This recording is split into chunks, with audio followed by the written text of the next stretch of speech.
Hi,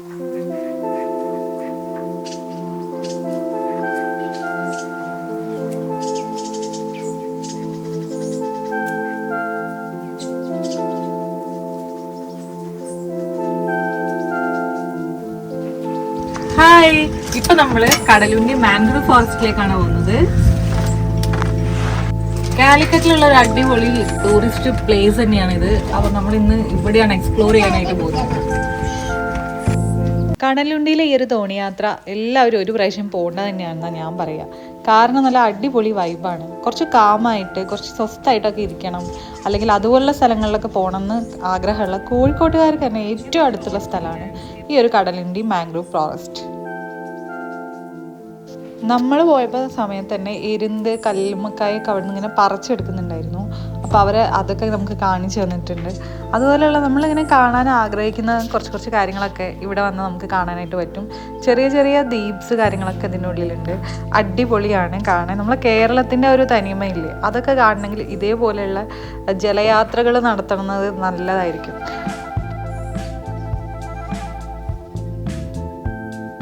ഇതുപോലെയുള്ള തോണിയാത്രയൊക്കെ നടത്താൻ നമ്മൾ കഷ്ടപ്പെട്ട് ആലപ്പുഴ വരെ പോകണമെന്നില്ല. നമ്മുടെ നാട്ടിലും കോഴിക്കോടൊക്കെ തന്നെ ഇതുപോലെയുള്ള സൗകര്യങ്ങളൊക്കെ നമ്മൾ കുറച്ചും കൂടെ ഉപയോഗപ്പെടുത്തി കഴിഞ്ഞാൽ ഇതുപോലെയുള്ള സംഭവങ്ങളൊക്കെ നമുക്കും ആസ്വദിക്കാൻ പറ്റും.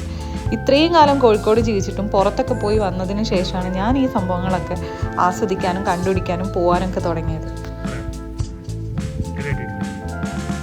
എൻ്റെ വീഡിയോ കാണുന്ന എല്ലാവരോടും എനിക്ക് പറയാനുള്ളത്, നമ്മുടെ ലൈഫ് കുറച്ചല്ലേ ഉള്ളൂ. അപ്പോൾ അത് നമ്മൾ മാക്സിമം ഇതുപോലെയുള്ള കുറച്ച് കാര്യങ്ങളൊക്കെ ചെയ്ത് നമുക്ക് ഇഷ്ടപ്പെട്ട കാര്യങ്ങളൊക്കെ ചെയ്ത് ഫാമിലിയുടെ കൂടെയൊക്കെ സ്പെൻഡ് ചെയ്ത് ഇതുള്ള കാര്യങ്ങളൊക്കെ ചെയ്യുക എന്നുള്ളത് തന്നെയാണ്.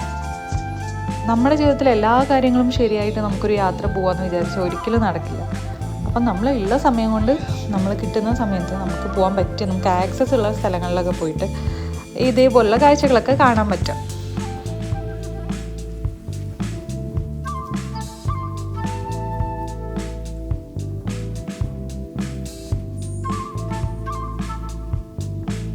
ഈ ഒരു പുഴയിൽ ചില ഭാഗത്ത് മാത്രം നല്ല ആഴമുണ്ട്, എന്നാൽ ചില ഭാഗത്ത് നമുക്ക് നിൽക്കാനും പറ്റും.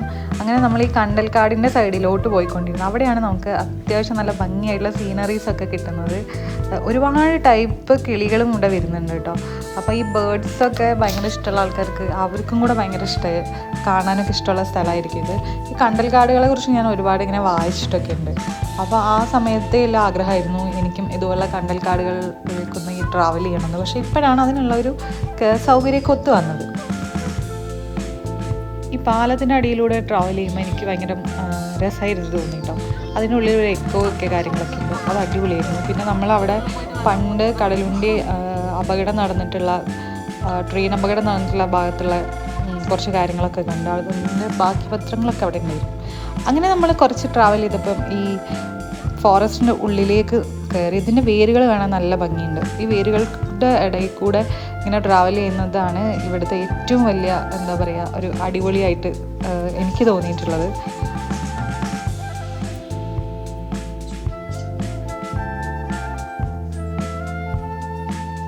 നമുക്ക് 1 മണിക്കൂറിന് 1000 രൂപയാണ് ഇവർ ചാർജ് ചെയ്യുക. നമ്മൾ 2 മണിക്കൂർ എടുത്താൽ അതിനനുസരിച്ച് നമ്മൾ പ്രൈസ് കൂട്ടിക്കൊണ്ടിരിക്കും. നമുക്കൊരു ഫാമിലിക്കൊക്കെ പോകാൻ ഒന്ന് തന്നെ ബുക്ക് ചെയ്ത് ധാരാളമാണ് കേട്ടോ. ഒരു 6-7 പേർക്കൊക്കെ വെച്ചിട്ട് നമുക്ക് പോകാനായിട്ട് പറ്റും. അപ്പോൾ ഫാമിലി ആയിട്ട് പോകുന്ന ആൾക്കാർക്ക് കുറച്ചുകൂടി അഫോർഡബിൾ കൂടിയാണ് ഇവിടെ എന്നാണ് എനിക്ക് തോന്നിയിട്ടുള്ളത്. ഇതിൻ്റെയൊക്കെ സൈഡിലായിട്ട് കുറച്ച് കടകളൊക്കെ ഉണ്ടാവും. പക്ഷെ നമ്മൾ പോയ അന്ന് അൺഫോർച്ചുനേറ്റ്ലി എല്ലാം ക്ലോസ്ഡ് ആയിരുന്നു. അപ്പം നമുക്ക് പോകുന്നതിനുള്ളിലേക്ക് പോയാൽ നമ്മളൊരു 1 hour കഴിഞ്ഞിട്ട് നമുക്ക് തിരിച്ചു വരാൻ പറ്റുള്ളൂ. അപ്പം നമുക്ക് ചെയ്യാൻ പറ്റുന്നത് മാക്സിമം എന്തെങ്കിലും കുട്ടികളൊക്കെ ഉണ്ടെങ്കിൽ ഫുഡ് ഐറ്റംസും അല്ലെങ്കിൽ വെള്ളമൊക്കെ കൊണ്ടുപോകുന്നതായിരിക്കും നന്നായിട്ടുണ്ടാവുക. നമ്മൾ പോയ സമയത്ത് തന്നെ വേറെയും ഫാമിലി കാര്യങ്ങളൊക്കെ വന്നിട്ടുണ്ടായിരുന്നു. അവരും നന്നായിട്ട് ഫോട്ടോ ഷൂട്ട് കാര്യങ്ങളൊക്കെ അതിനുള്ളിൽ നിന്ന് ചെയ്യുന്നുണ്ടായിരുന്നു. ഇവിടുത്തെ വെള്ളത്തിൻ്റെ ചെറുതായിട്ട് വേരുകൾ പൊട്ടി മുളച്ചിട്ടാണ് ഈ ഒരു കണ്ടൽക്കാടുകൾ ഇങ്ങനെ കുറേ കാടായിട്ട് ഇങ്ങനെ ഉണ്ടാവുന്നത്. അതുകൊണ്ട് തന്നെ ഇവിടെ ഭയങ്കര ഇത് സംരക്ഷണത്തിനായിട്ട് മോട്ടറുള്ള ബോട്ട് കാര്യങ്ങളൊന്നും ഇപ്പം അലൗഡ് അല്ല. അതുകൊണ്ട് തന്നെ നമ്മൾ തോണിയിൽ മനുഷ്യർ തന്നെ തുഴയുന്ന തോണിയിലാണ് നമ്മൾ പോയത്. കഴിയുന്നത് നമ്മൾ രാവിലെ നേരത്തെ പോകുന്നതായിരിക്കും കുറച്ചുകൂടെ നല്ലത്. കാരണം നമ്മൾ ഉച്ചയായി കഴിഞ്ഞാൽ നല്ല വെയിലായിരിക്കും. പിന്നെ നമുക്ക് ഫോട്ടോസൊക്കെ എടുക്കാനും കാണാനൊക്കെ ഭയങ്കര ബുദ്ധിമുട്ടായിരിക്കും. അതുകൊണ്ട് കുറച്ച് നേരത്തെ പോയി കഴിഞ്ഞാൽ നമുക്ക് ഒരു ഉച്ചയാകുമ്പോഴത്തേക്ക് തിരിച്ചു വരാൻ പറ്റും. നമ്മൾ മാംഗ്രൂവ് ഫോറസ്റ്റിന് കുറച്ചുകൂടെ മുന്നോട്ട് വന്നിട്ട് ഇനി പൈപ്പ് പാലത്തിൻ്റെ ഉള്ളിലേക്ക് പോവാണ്. അപ്പോൾ കുറച്ചും കൂടെ പോകണം. ചളി ഉണ്ടെങ്കിൽ ചിലപ്പോൾ നമുക്ക് അവിടെ വരെ പോകാൻ പറ്റില്ല.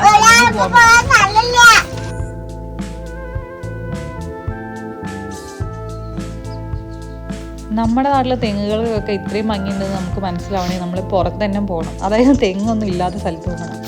ഇതേപോലെയുള്ള ചെറിയ ചെറിയ ജലാശയങ്ങൾ അതൊക്കെ കാണുമ്പോൾ നമുക്ക് കുറച്ചും കൂടെ നമ്മുടെ നാടിൻ്റെ ഒരു സിമ്പിളായിട്ടാണ് ഈ ഒരു സംഭവങ്ങളൊക്കെ നമുക്ക് തോന്നുന്നത്. അങ്ങനെ നമ്മൾ ട്രാവൽ ചെയ്ത് ഈ പൈപ്പ് പാലത്തിൻ്റെ അടിയിൽ കൂടെ പോവാണ്. അടിപൊളിയാണ്. ഇതിൻ്റെ സൈഡിലായിട്ട് ഈ കല്ലുമ്മക്കായൊക്കെ ഇങ്ങനെ പിടിച്ച് വരുന്നുണ്ട്.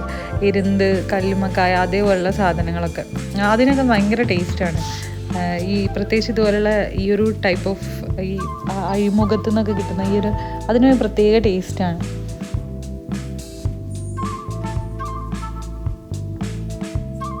ഇതിന് സൈഡിലായിട്ട് ഒരുപാട് വീടുകൾ കാര്യങ്ങളൊക്കെ ഉണ്ട്. അപ്പോൾ നമുക്കങ്ങനെ തോന്നും വീട്ടിലേക്ക് വെള്ളം കയറുമെന്ന്. പക്ഷേ അവിടെയുള്ള ആൾക്കാരോട് ചോദിച്ചപ്പം അങ്ങനെ വെള്ളം വീടിൻ്റെ അടുത്തേക്ക് അങ്ങനെ കയറാറില്ല എന്നാണ് പറയുന്നത്. ഒരുപാട് വീടുകൾ അടുത്തടുത്തായിട്ട് തന്നെ ഉണ്ട്.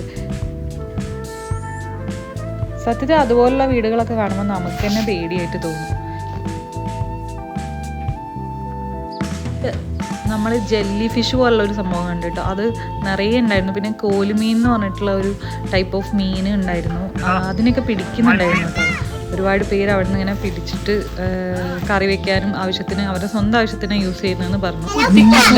ഇതിന്റെ മുകളിൽ ഇങ്ങനെ ഉപ്പിന്റെ അല്ലേ അംശം ഇങ്ങനെ ഉണ്ട്. ഈ ഇലയുടെ സൈഡിലൊക്കെ ആയിട്ട് കണ്ടലിൽ തന്നെ ഒരുപാട് വെറൈറ്റി കണ്ടൽസ് ഉണ്ടെന്ന് എനിക്ക് അതിൻ്റെ അതെന്നാണ് മനസ്സിലായത്. ഇതിനും പല പേരുമാണ്. ഇതാണ് കുറ്റിക്കണ്ടൽ. ഇതിന്റെ മുകളിൽ നിറച്ചും എന്താ പറയാ മുള്ളാണ്.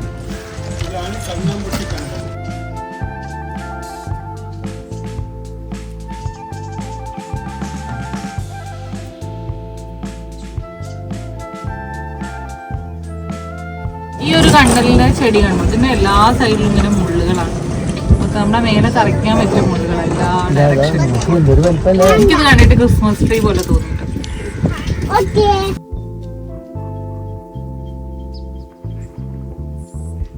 അപ്പൊ നമ്മള് എൻഡിങ് പോയിന്റ് എത്തിയിരിക്കുകയാണ്. സ്റ്റാർട്ടിങ് നമ്മൾ പോയത് ആ ഒരു വഴിക്കായിരുന്നു.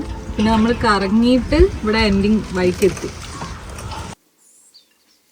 നമ്മൾ രാവിലെ ഒരു 11 മണിക്ക് കയറിയിട്ട് നമ്മളൊരു 1 മണിയൊക്കെ ആയപ്പോഴാണ് കേട്ടോ തിരിച്ചവിടെ നിന്ന് ഇറങ്ങിയിട്ടുണ്ടായിരുന്നത്. അപ്പം നമ്മൾ വിചാരിച്ചു എന്തെങ്കിലും ഒരു നാടൻ ഫുഡ് കഴിക്കാൻ വേണ്ടി പോവാമെന്ന്. അങ്ങനെ നമ്മൾ പോയത് ഇവിടെ തന്നെയുള്ള ഒരു പ്രേമാസ് എന്ന് പറഞ്ഞിട്ടുള്ള നാടൻ ഫുഡ് ഒക്കെ കിട്ടുന്ന ഒരു സ്ഥലത്തേക്കാണ്. അവിടെ കുറച്ച് ചേച്ചിമാരാണ് ഉണ്ടാക്കുന്നത്. അടിപൊളി ഫുഡാണെന്ന് കേട്ടിട്ടാണ് നമ്മൾ പോയത്. വലിയ കുഴപ്പമില്ലായിരുന്നു. പക്ഷെ ഒരു നാടൻ രീതി അങ്ങനെയൊക്കെയാണ് ഇവർ അടുപ്പിലൊക്കെ പാചകം ചെയ്യുന്നത്. നമ്മൾ മീൻ ഏതാണ് നമുക്ക് വേണ്ടതെന്ന് പറഞ്ഞു കൊടുത്തു കഴിഞ്ഞാൽ അവർ നമുക്ക് അവിടെ നിന്ന് എടുത്തിട്ട് തരും. നമുക്ക് സെലക്ട് ചെയ്യാം. ഓരോന്നിനും ഓരോ റേറ്റാണ്. പല ടൈപ്പ് ഫിഷ് ഉണ്ട്.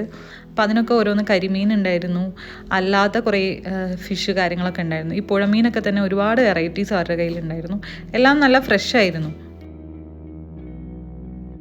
അയില പോലത്തെ ചെറിയ ചെറിയ മീനുകളും ഉണ്ടായിരുന്നു. പിന്നെ ചെമ്മീൻ ഉണ്ടായിരുന്നു. പിന്നെ കല്ലുമ്മക്കായൊക്കെ വേണമെങ്കിൽ നമ്മൾ നേരത്തെ ഒന്ന് വിളിച്ച് പറഞ്ഞാൽ അവർ ക്ലീനൊക്കെ ചെയ്ത് പെട്ടെന്ന് കുക്ക് ചെയ്ത് വെക്കുമെന്നാണ് പറഞ്ഞത്. നമ്മൾ നേരിട്ട് ചെന്നുകൊണ്ട് തന്നെ നമ്മൾ അങ്ങനത്തെ വെറൈറ്റീസ് ഒന്നും ട്രൈ ചെയ്തില്ല. അപ്പോൾ അവിടെ ഉള്ള ഒരു ഫിഷ് നമ്മൾ പറഞ്ഞിട്ടുണ്ടായിരുന്നു. പിന്നെ സാധാ ചോറാണ്. ചോറിന് സാമ്പാർ, കറി അതുപോലെയുള്ള ഐറ്റംസൊക്കെയാണ് ഉള്ളത്. പുളിഞ്ച്, അങ്ങനെ കുഴപ്പമില്ലാത്തൊരു മീൽസ് ആയിരുന്നു അവിടെ ഉണ്ടായിരുന്നത്. പണ്ട് എനിക്ക് ഇതുപോലുള്ള മീൽസിനോടൊന്നും അത്ര വലിയൊരു ക്രേസ് ഇല്ലായിരുന്നു. എപ്പോഴെങ്കിലും പുറത്ത് പോവുകയാണെങ്കിൽ ബിരിയാണി പോലുള്ള ഐറ്റംസാണ് കഴിക്കുക. പക്ഷെ ഞാൻ കേരളം വിട്ട് പുറത്ത് പോയപ്പോഴാണ് ഇതുപോലുള്ള നാടൻ ഫുഡിനോടൊക്കെ ഇത്രയും ക്രേസ് തോന്നിയത് കേട്ടോ. പ്രത്യേകിച്ച് ഫിഷിനോടൊക്കെ. ഫിഷൊന്നും എൻ്റെ പേഴ്സണൽ ഫേവറേറ്റേ അല്ലായിരുന്നു. അങ്ങനെ നമ്മൾ ഫുഡൊക്കെ കഴിച്ച് പുറത്തേക്ക് ഇറങ്ങുകയാണ്. അപ്പോൾ ഈ വീഡിയോസൊക്കെ ഇഷ്ടപ്പെടുകയാണെങ്കിൽ എല്ലാവരും ഒന്ന് ലൈക്ക് ചെയ്യുക, ഷെയർ ചെയ്യുക, കമൻറ്റ് ചെയ്യുക. ഇനി വീഡിയോസിൽ എന്തെങ്കിലും ഇമ്പ്രൂവ് ചെയ്യാനുണ്ടെങ്കിൽ അതും കൂടെ പറയാം. അപ്പോൾ എല്ലാവരും ഒന്ന് ഹൈപ്പ് ചെയ്തേക്കുക വീഡിയോ. അപ്പോൾ എല്ലാവർക്കും ബൈ.